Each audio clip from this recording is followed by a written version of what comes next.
नमस्कार। दिल्ली विधानसभा में सीएम रेखा बनाम आतिशी अब देखने को मिलेगा क्योंकि दोनों एक दूसरे के आमने-सामने होंगी और दोनों के सामने चुनौतियाँ हैं। सरकार बनने के बाद अब रेखा गुप्ता के सामने उन संकल्पों को पूरा करने की चुनौती है और विपक्ष में आतिशी होंगी क्योंकि विधायक दल की बैठक आम आदमी पार्टी की हुई और उस विधायक दल की बैठक में विधायक दल की नेता चुनी गई आतिशी और अब वो विधानसभा में नेता प्रतिपक्ष होंगी। बड़ा रोचक विधानसभा में वाद-प्रतिवाद भी अब देखने को मिलेगा क्योंकि एक महिला मुख्यमंत्री और विपक्ष की नेता भी महिला। आम आदमी पार्टी ने दिल्ली असेंबली में पूर्व मुख्यमंत्री आतिशी को अपने विधायक दल का नेता चुना है। इस तरह दिल्ली की 8वीं विधानसभा में 2 महिलाएं अपनी-अपनी पार्टी का नेतृत्व करेंगी। रेखा गुप्ता को बीजेपी ने दिल्ली की मुख्यमंत्री बनाकर यह संदेश दिया कि महिला सशक्तिकरण के लिए उनकी बातों में कितना दम है और रेखा गुप्ता भारतीय जनता पार्टी में करीब 3 दशक से सक्रिय रही हैं, दिल्ली की सियासत को भली-भांति समझती हैं। आतिशी यूँ तो दूसरी बार विधानसभा का चुनाव जीतती हैं और अरविंद केजरीवाल की अनुपस्थिति में उन्हें दिल्ली का मुख्यमंत्री बनाया गया था और दिल्ली का मुख्यमंत्री बनना उनके राजनीतिक करियर की अब तक की सबसे बड़ी उपलब्धि है। आम आदमी पार्टी हाल ही में संपन्न दिल्ली विधानसभा चुनाव में 62 सीटों में पर जो 2020 में जीती थी, उससे गिरकर अब 22 सीटों पर आ गई है, यानी कि सीधे-सीधे 40 सीटों का नुकसान हुआ और उसकी वजह से अब वो विपक्ष में है। पार्टी के जो बड़े-बड़े धुरंधर हैं, जो बड़े-बड़े नेता रहे, वो चुनाव हार गए। उनमें अरविंद केजरीवाल खुद आम आदमी पार्टी के राष्ट्रीय संयोजक और पूर्व मुख्यमंत्री चुनाव हारे, डिप्टी सीएम मनीष सिसोदिया चुनाव हारे, सौरभ भारद्वाज, सत्येंद्र जैन, सोमनाथ भारती भी इसी कड़ी में हैं, जो कि बड़े कद्दावर नेता चुनाव इस बार का विधानसभा हार गए। लेकिन कालकाजी में काफ़ी कड़े मुकाबले में भारतीय जनता पार्टी के सीनियर लीडर और पूर्व सांसद रमेश विधूड़ी को हराने में सफल रहीं कालकाजी से आतिशी।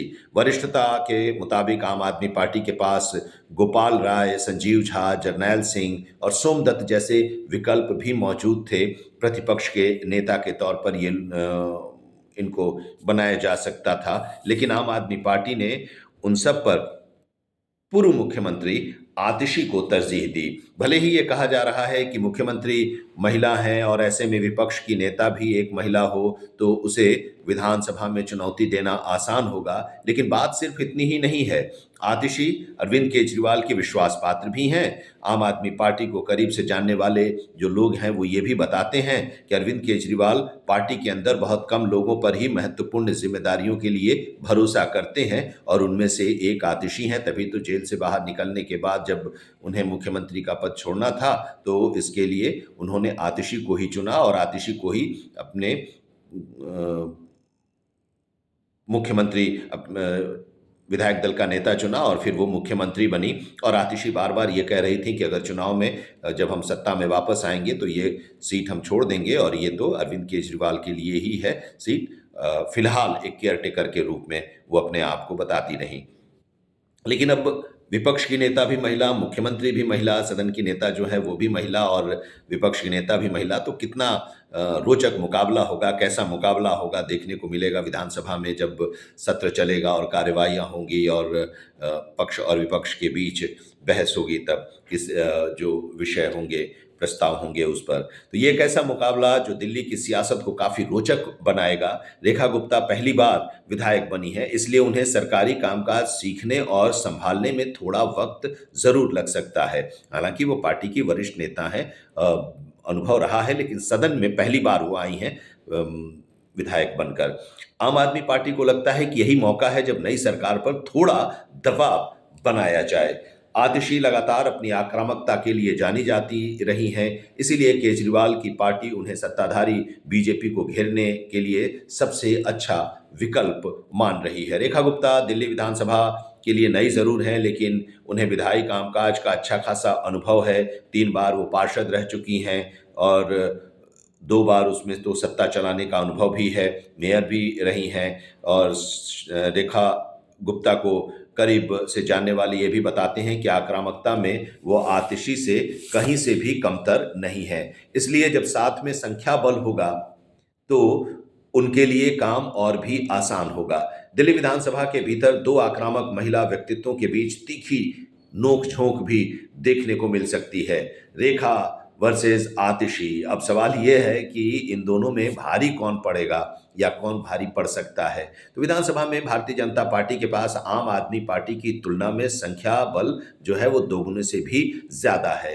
अनुभव के लिहाज से भी अगर हम बात करें तो दोनों पार्टियों के पास कई ऐसे सदस्य हैं जिन्होंने पहले भी विधानसभा के भीतर मुश्किल परिस्थितियों का सामना किया है। अनुभवी नेता विजेंद्र गुप्ता को विधानसभा अध्यक्ष बनाना गेम चेंजर साबित हो सकता है।